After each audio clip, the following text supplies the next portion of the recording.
الکہف جو ہے نا جی، اس کے بڑے برکات و ثمرات ہیں۔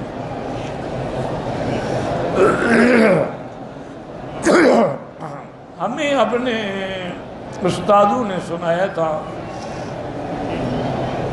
کہ جب پاکستان بنا اور وہاں سے بھائی کیا شور کا رکھا ہے، بھائی ادھر قرآن پڑھا جا رہا ہے، وہ اپنے ٹیلی فون پہ لگا ہوا ہے۔ لا حول ولا قوت لا حول ولا قوت۔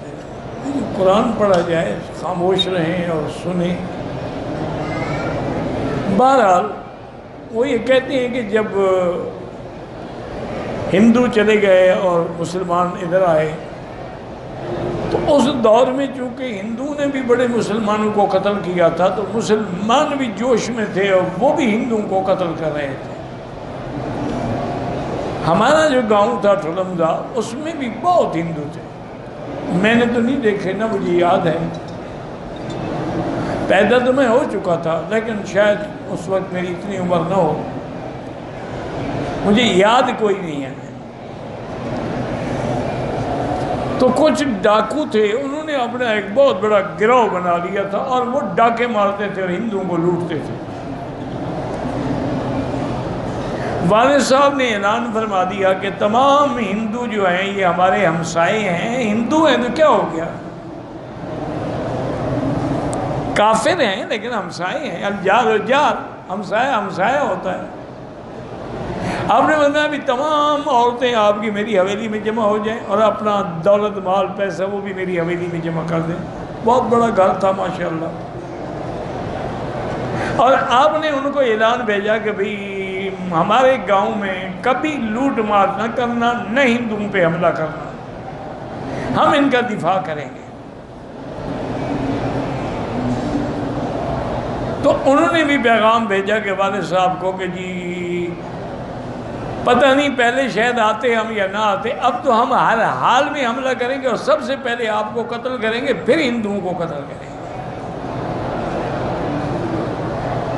والد صاحب نے طلباء کو حکم دیا کہ سب بیٹھ کے سورۃ الکہف پڑھو اور ہر طرف اس کو ایسے دم کرو، حصار کرو اس شہر کا۔ وہ پڑھتے رہے اور خود والد صاحب بھی، کچھ طلباء بھی، کچھ شہر والے بھی، تقریباً 50-60 آدمی ہیں، وہ بھی نکلے باہر کہ ہم ان کا مقابلہ کرنے کے لیے شہر سے باہر جاتے ہیں تاکہ خدا نہ خواستہ قتال ہو تو شہر میں تو نہ ہو۔ وہاں گئے، وہ تو جناب بڑے اونٹوں پہ اور گھوڑوں پہ اور مسلح تھے، ان کے پاس بندوقیں تھیں، تلواریں تھیں، نیزے تھے۔ اس نے کئی دفعہ بندوق چلائی والد صاحب کی طرف سیدھی کر کے، لیکن بندوق چلی ہی نہیں۔ انہوں نے بڑی کوشش کی اور ہمارے جو ساتھی سوٹے شوٹے لے کے گئے، ان نے سوٹوں سے وہ خوب مارا ان کو۔ اتنی دیر میں اللہ کی شان ملٹری پہنچ گئی۔ ملٹری بھی چونکہ پیٹرولنگ کرتی تھی، انہوں نے آگے ان سب بڑے بڑے ڈاکوؤں کو گرفتار کیا اور چلے گئے۔ جب وہ جیل میں تھے تو اس سے ساتھی نے پوچھا یار بات کیا ہے، تمہارا اسلحہ خراب تھا، بندوق خراب تھی، کارتوس مس تھے؟ انہوں نے کہا یار مجھے پتہ نہیں ہے، میں نے جتنی دفعہ کوشش کی کہ مولانا پہ کہ بندوق چلاؤں، بندوق چلی نہیں، میں کیا کروں؟ پتہ نہیں وہ جیل میں مر گیا، کیا ہوا، اللہ عالم۔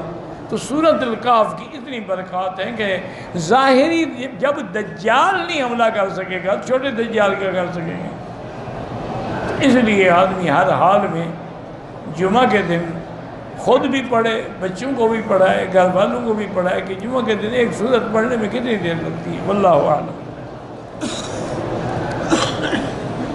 یہ بھی ہے کہ حضرت البراء ابن عازب رضی اللہ تعالیٰ فرماتے ہیں کہ ایک آدمی اپنے گھر میں سورۃ الکہف پڑھ رہا تھا اور ساتھ ہی اس کی سواری جانور بندھا ہوا تھا۔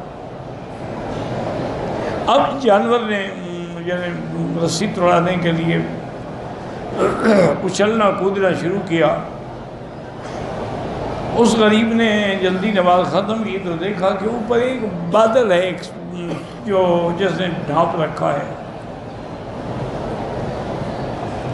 اس نے آگے یہ واقعہ حضور صلی اللہ علیہ وسلم کو ذکر کیا آپ نے فرمایا اللہ کے بندے پڑھو، یہ اللہ پاک اب سکینہ نازل فرماتی ہیں قرآن پڑھنے والوں پر۔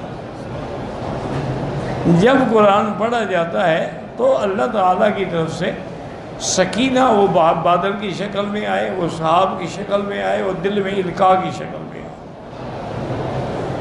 یہ حدیث صحیحین میں ہے، اسے مبارک میں آتا ہے حضور پاک نے فرمایا جو سورۃ الکہف کی پہلی 10 آیتیں یاد کر لیتا ہے، یعنی پڑھتا ہے، صرف یہ نہیں یاد کر کے بھول جائے، تو اس کو اللہ تبارک و تعالیٰ دجال کے فتنے سے بھی محفوظ فرمائے گا۔ اور ایک حدیث مبارک میں یہ بھی آیا ہے کہ جو 3 آیتیں صرف سورۃ الکہف کے اول والی یاد کر لے اور پڑھا کرے تو اللہ دجال کے فتنے سے محفوظ فرمائے گا۔ حضرت ابن عمر فرماتی ہیں جو آدمی سورۃ الکہف جمعہ کے دن تلاوت کرے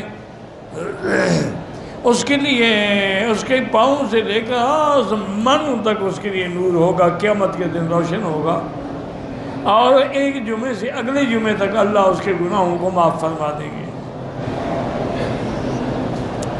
انہوں نے فرمایا کہ جو جمعہ کے دن پڑھتا ہے تو اللہ اس کو اتنا نور دیتے ہیں کہ اس کے بیت عتیق تک حق دعویٰ کا موقوفاً وقضا رواہ الثوری نبی ہاشم بہی مدی سید خدی نبی بکر محمد بن محمد حضرت حسین محمد الشعرانی حضرت بن حنبال قال وشیم قال حضرت ابو ہاشم بن مجد قیس بن عباد ان ابی سعید النبی انه قال من قرأ سورۃ الکہف فی یوم الجمعۃ اضاء له من النور ما بینه وبین الجمعتین ثم قال هذا حدیث صحیح الاسناد خرجاه وهكذا رواه الحافظ بکر البیہقی فی سنن الحاکم ثم قال البیہقی رواية ابن کثیر شعبۃ نبی ہاشم بسناده ان النبی قال من قرأ سورۃ الکہف کما نزل کان نورا یوم القیامت، قیامت کے دن اس کے لیے نور ہوگا۔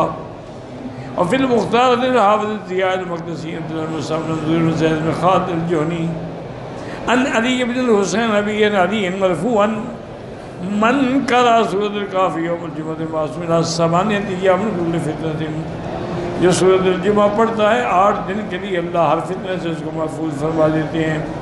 وَإِنْ خَرَجَ الدَّجَّالُ سِبَ مِنْهُ، اگر دجال بھی ہوگا تو اس کے فتنے سے بھی محفوظ